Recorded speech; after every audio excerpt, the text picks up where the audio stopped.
Welcome to the Cook County CDBG Public Service and ESG Application webinar. My name is Dominic Tassi with Cook County's Department of Planning and Development, and I will be joined today by my colleague Erica Branch. First, I'd like to go over some brief housekeeping for our session. The session is being recorded and will be made available online on our website after the session. You should see a Q&A panel to the right or underneath today's presentation screen. Use this panel to ask questions of the presenters. We will reply to as many questions as we can at the end of the session. We will also post all Q&A responses, including ones we might not be able to answer during the live online session. We have posted the RSVP form link in the Q&A panel. You can complete that now so we can collect your email if you had not previously RSVP'd for the event. We will send out a notice when both the video and Q&A responses are posted. Now I would like to begin by focusing on a few highlights for the 2020 application cycle before turning it over to Erica to go over the program details. There are 3 items that I want to highlight today. First, new this year, applications must be submitted through the online submission pages. In recent years, we've accepted applications via email, but this year no applications will be accepted through email submissions. You must use the new online submission pages, and we'll talk more about those submission pages later in the webinar. Another important change for this year, nonprofits may apply for 1 CDBG capital improvement project and 1 CDBG public service or planning project. In recent years, applicants have been limited to only 1 CDBG application of all types. This year, in response to recent requests for capital improvements from our nonprofit service grantees, we have relaxed that restriction. So nonprofits may apply for 1 of each type. Otherwise, there is still a limit of 1 CDBG funding application per agency. And the third and final item I want to highlight is the application due date. Applications will be due by 5 p.m. Central Time on March 13th, 2020 via the new online submission pages. Now I would like to turn it over to Erica to walk through the application process details.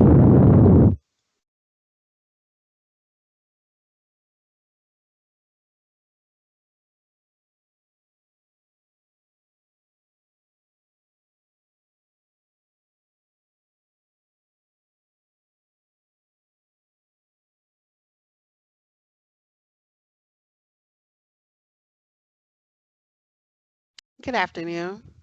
Today we will discuss the Community Development Block Grant and the Emergency Solutions Grants. 2 similar yet distinct programs. Applications for both programs are due at the same time.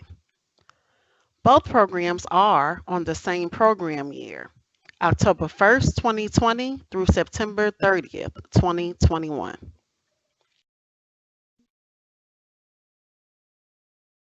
The Community Development Block Grant objective is the development of viable urban communities. These viable communities are achieved by providing the following, principally for persons of low and moderate income: decent housing, a suitable living environment, and expanded economic opportunities.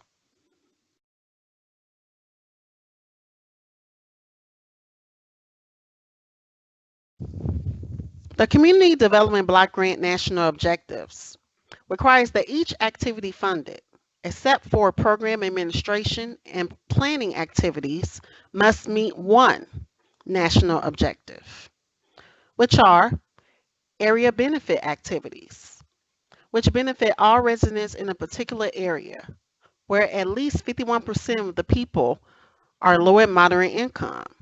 The service area of the project must be specifically identified, and the area must be primarily residential. Limited clientele activities, which benefit low and moderate income persons without regard to the area being served. At least 51% of the persons participating in the activity must be low and moderate income, and the activity must meet one of the following criteria. A presumption of moderate or low income. The activity serves persons who are presumed to be low and moderate income. Those include abused children, battered spouses, elderly persons, severely disabled adults, homeless persons, illiterate adults, and persons living with AIDS and migrant workers. Or they must have particular income guidelines. The activity must have eligibility requirements which limit the activity exclusively to low and moderate income persons. Or beneficiary income must be documented. Housing activities. Housing activities that are undertaken for the purpose of providing or improving permanent residential structures, which upon completion will be occupied by at least 51% low and moderate income households. Job creation, or retention activities designed to create or retain permanent jobs, at least 51% of which will be made available to or held by low and moderate income persons.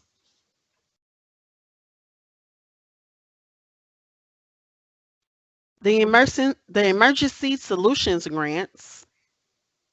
Nonprofit agencies with a 501c3 are eligible to apply for ESG funding. Units of local government are not eligible for ESG funding.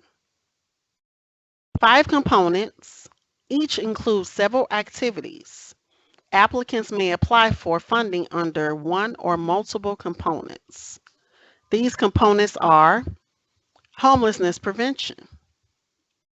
Homelessness prevention is assistance to and services to persons to prevent households from becoming homeless. To qualify as being at risk, households must be under 30% area median income and must also meet the criteria in the at-risk of homelessness definition in 24 CFR 576.2. CFR is the Code of Federal Regulations. Any assistance a household receives must either be necessary to help the household regain stability in their current household or move elsewhere and achieve permanent stability there. Subrecipients must reevaluate and recertify program participants for homeless prevention eligibility no less than once every 3 months. Rapid rehousing. Rapid rehousing assistance can be used to help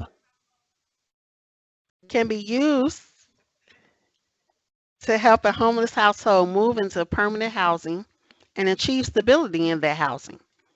Individuals and households must meet the homeless definition as described in 24 CFR 576.2. Or must meet criteria under paragraphs 1 or 4, generally by staying in a homeless shelter or another place not meant for human habitation. Emergency shelter services are services to persons that are currently living in an emergency shelter. Street outreach services is engagement. Eligible costs include staff salaries, cell phone expenses for workers who locate, identify, and build relationships with unsheltered persons to provide immediate support and connect them to emergency, community, and mainstream services. Also, the Homelessness Management Information System is the system that is used by Cook County to collect information on persons who are homeless or at risk of homelessness. Agencies that provide services for domestic violence, they use a comparable database, not the homelessness management information system.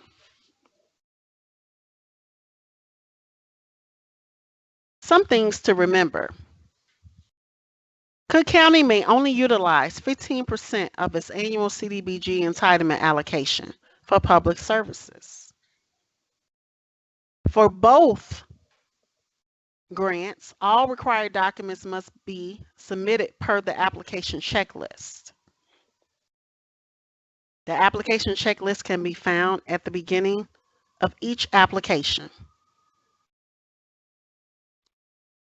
These documents include a resolution and certification, an estimated matching funds certification, which is Form B, a racial equality information Form C, a list of your current board of directors, a copy of your 501c3 designation, the current certificate of good standing dated within the last 45 days, a copy of the articles of incorporation, or copy of amended articles of incorporation, if amended from the Secretary of State, your most current audited financial statements.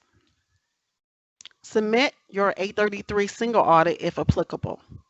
Otherwise, submit your latest audited financials. If you do not have audited financials, you may submit other financial documents for consideration, but audited financials are preferred. Review application evaluation criteria. Page 13 in the Community Development Block Grant Application Guide, and page 12 in the ESG Application Guide.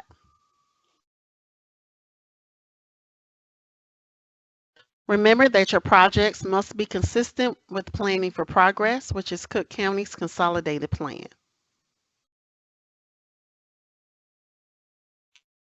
There are some funding request caps. For the Community Development Block Grant Public Service, an agency can request no more than $100,000. For the Emergency Solutions Grants, an agency should request no more than 20% of the applicant's total budget, taken from the last audit submitted. Also, under the Emergency Solutions Grants, no more than 50% of the total award shall be for staff salaries.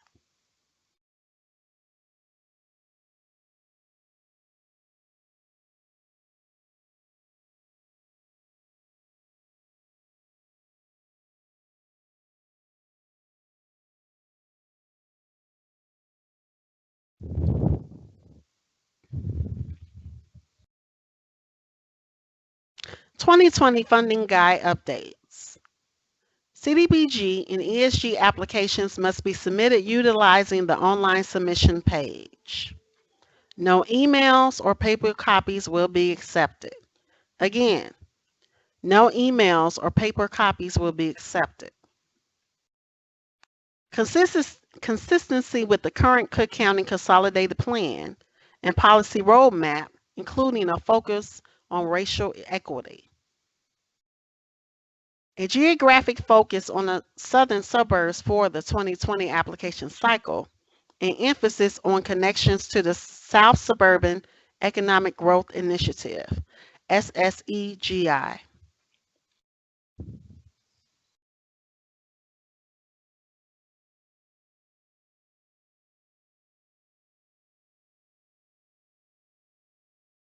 Our program funding cycle / timeline. The CDBG and ESG applications, the program year starts October 1st, 2020 and goes through September 30th, 2021.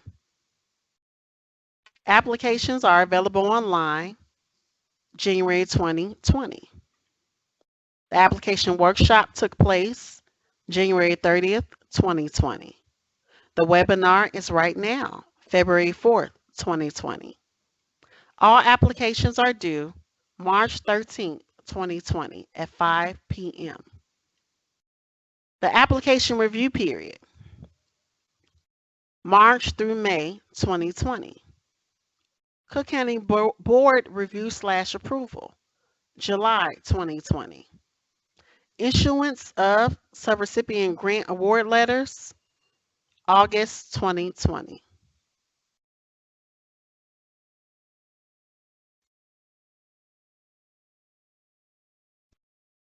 Application submission. You can find the Community Development Block Grant for Public Service at this link. And the link below, you can find the 2020 Emergency Solutions Grants application.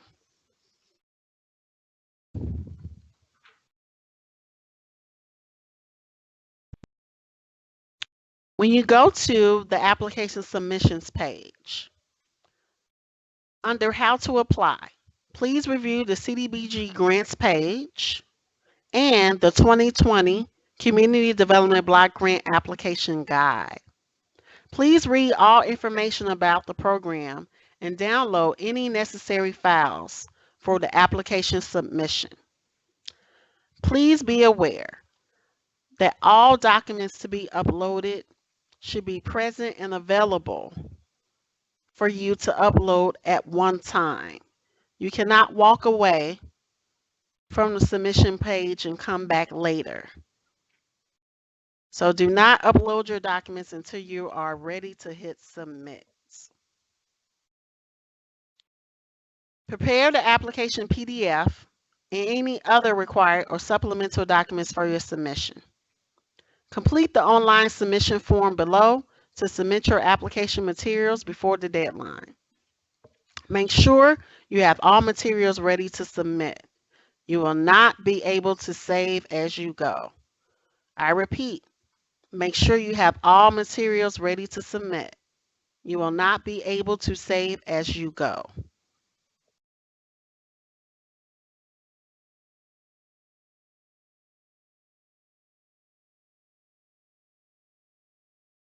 A similar page for the 2020 ESG grant application. The same rules apply here. You can find the ESG grants page, the ESG application guide, and the ESG PDF application to fill out and upload.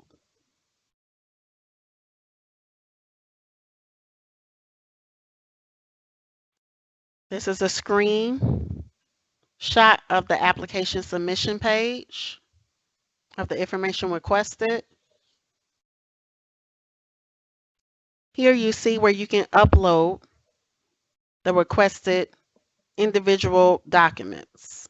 For example, a copy of your 501c3, a current certificate of good standing, and a copy of your articles of incorporation are just a few shown here.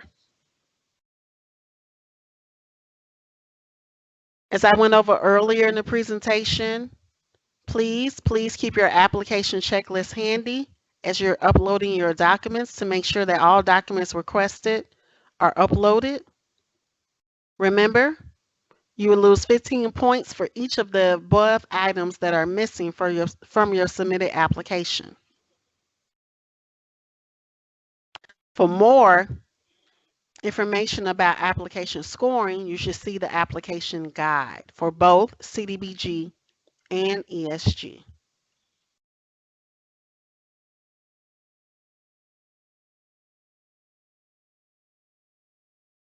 Contact information. If you need more information regarding this process, particularly if you're having a problem uploading documents or if the submission page is not working, please contact Dominic Tossi. If you have questions about the application itself or there's a problem with the PDF of the application, please contact myself. We have the link for our other public service planners, Ms. Elizabeth Gilbert and Ms. Pamela White, listed here also.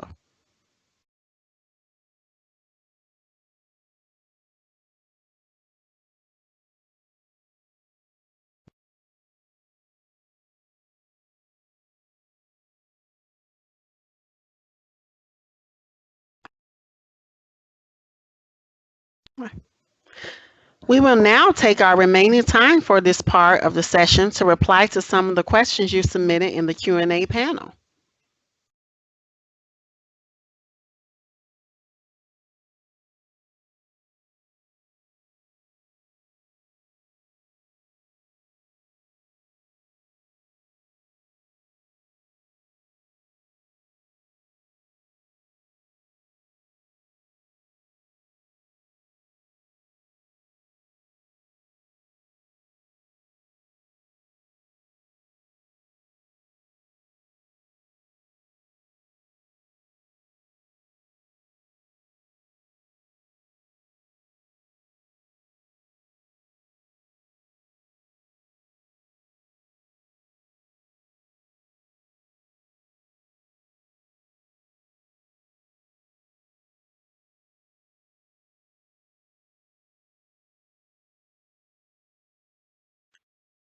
This session will be recorded and made available online on our website. You should see the Q&A panel to the right or underneath today's presentation screen. Use this panel to ask questions of the presenter. We will reply to as many questions as we can.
Thanks everyone for your questions that are coming in.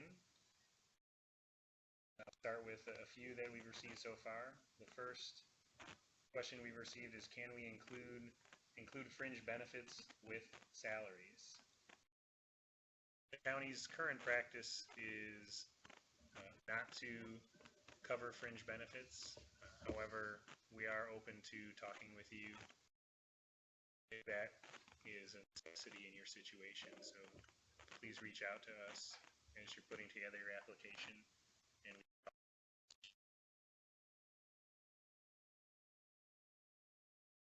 second question, is there a housing survey that we have to fill out prior to submitting?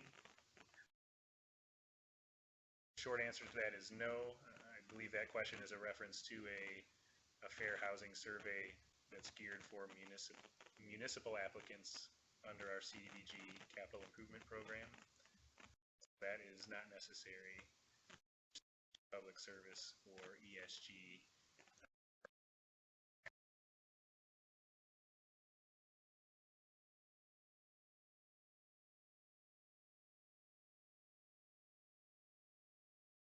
Next question we received is, are we encouraged to collaborate with other groups? And that answer is absolutely yes. We are always looking for partnerships among existing grantees or new grantees, doing innovative partnerships or projects. We're looking forward to fostering that.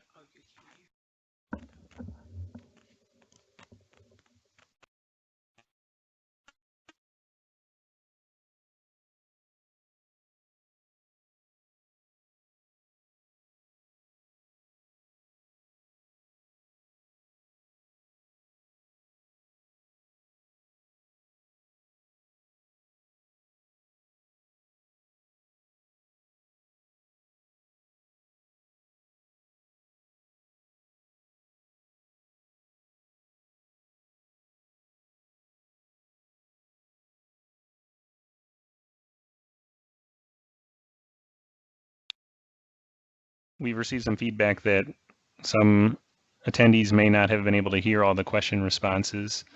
We will be posting, in addition to the recording, a Q&A document with all questions and answers. So if you weren't able to hear some of the recent responses, you can find that soon on our website. And again, we'll be sending a notice out to everyone who RSVP'd for the webinar. But the next question we've received refers to a part of the CDBG application where the area benefits portion about census data is not fillable. Should this be an addendum? We will look into that and adjust the document so that you can fill in there as needed. But if you are having any sort of issue like that with the PDF, you are certainly welcome to submit a supplemental attachment. In the attachments that are available on the submission page, there are 4 available supplemental attachments where you can include any documents that are relevant to your application.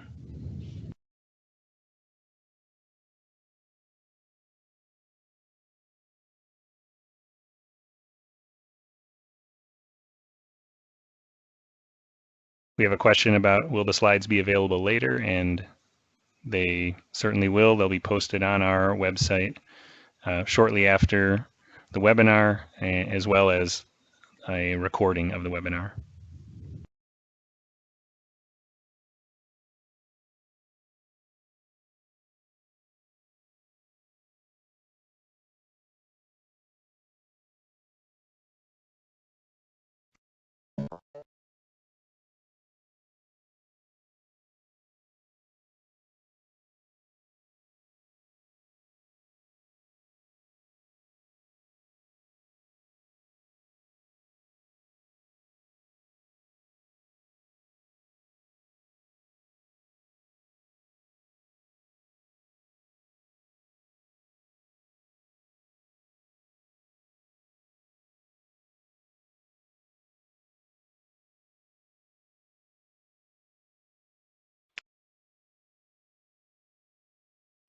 We have received another question related to the required letter of good standing, wondering where that letter comes from, and that is a certificate of good standing from the state of Illinois.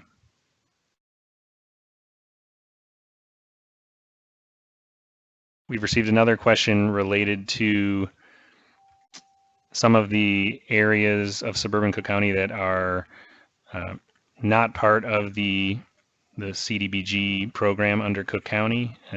One example being Oak Lawn, but there are a number of other suburbs that are not eligible areas under the CDBG program for Cook County. You can find those listed in the application guide.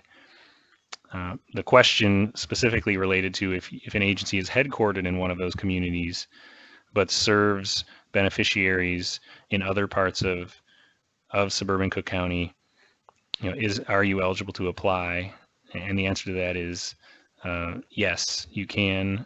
Even if you're headquartered in one of those suburban communities or in the city of Chicago, if you are serving suburban Cook County beneficiaries in eligible communities, you can apply, and we're happy to talk with anyone if you have more specific questions about how that works.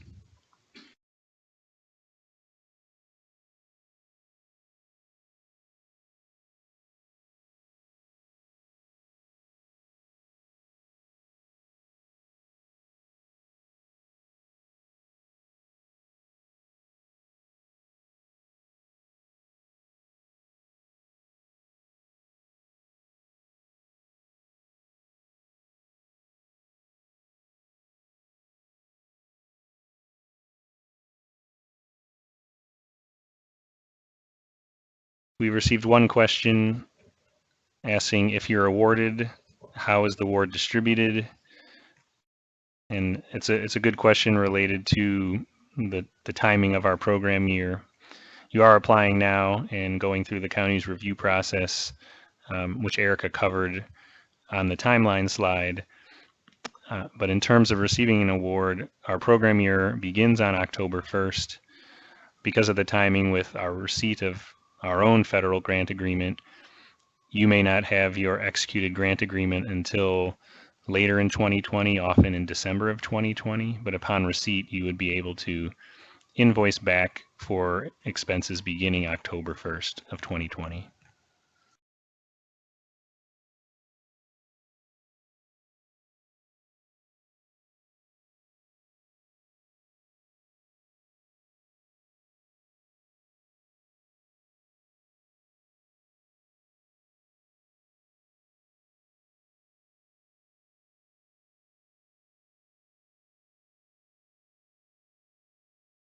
We've received one additional question about a partnership with a school district in suburban Cook County and whether that's allowable, and that absolutely is. With a lead, as long as a lead entity is applying applying for an eligible activity under CDBG Public Services or Planning, you can bring any number of partners into your project. If you are applying for ESG funding, you must be a nonprofit organization.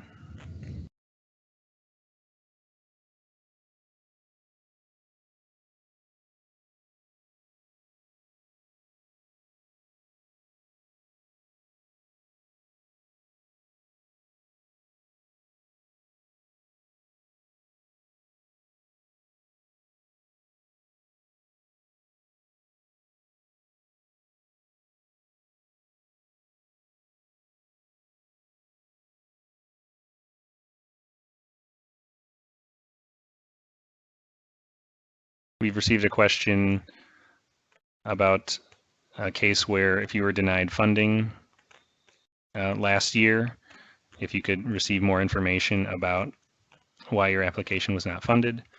The answer to that is a yes. If you would like a debrief on last year's application results, you can contact me, Dominic Tassi, and you'll be able to reference the contact information either on these slides when they're posted, or you can find it on our main grants webpage or in the application guide.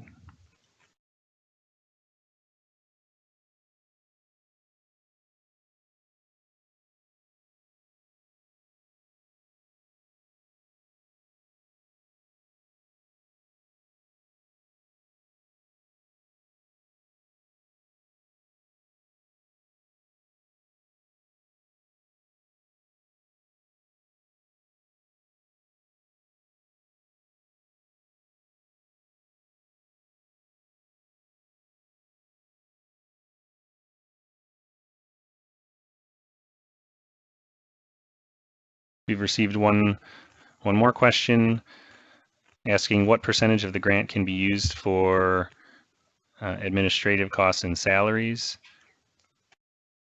Under the CDBG program, there is no cap on the percentage you can use for salaries or your operating costs. In fact, frequently salaries are the full amount of the grants we make. On the ESG side, we do cap salary requests at 50% of your grant request. And that's mainly geared at ensuring a significant portion of our ESG funds are getting out into the hands of the residents who need them for their issues related to homelessness.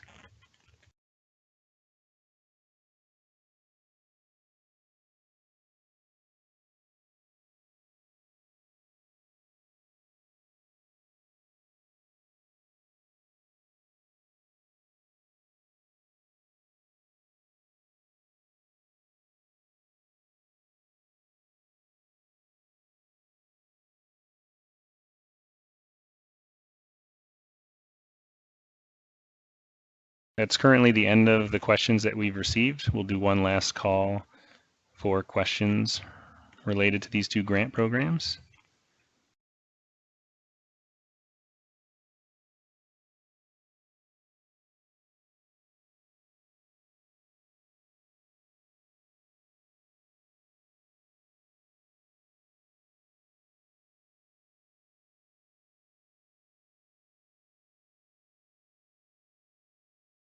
Okay, that looks to be the end of our questions. With that, we'd like to thank you for joining us for the 2020 CDBG Public Service and ESG application webinar. Please make sure to visit our website to find all the information, grant materials, and the online application and submission pages. We will also be posting the materials and recording the session and the recording of this session. If you've RSVP'd to the session, we will send out an email to notify you when the materials are posted. And if you did not RSVP, you can find the RSVP link in your webinar window, and you can go ahead and add yourself now to the RSVP list. Thank you again for participating, and good luck with your applications.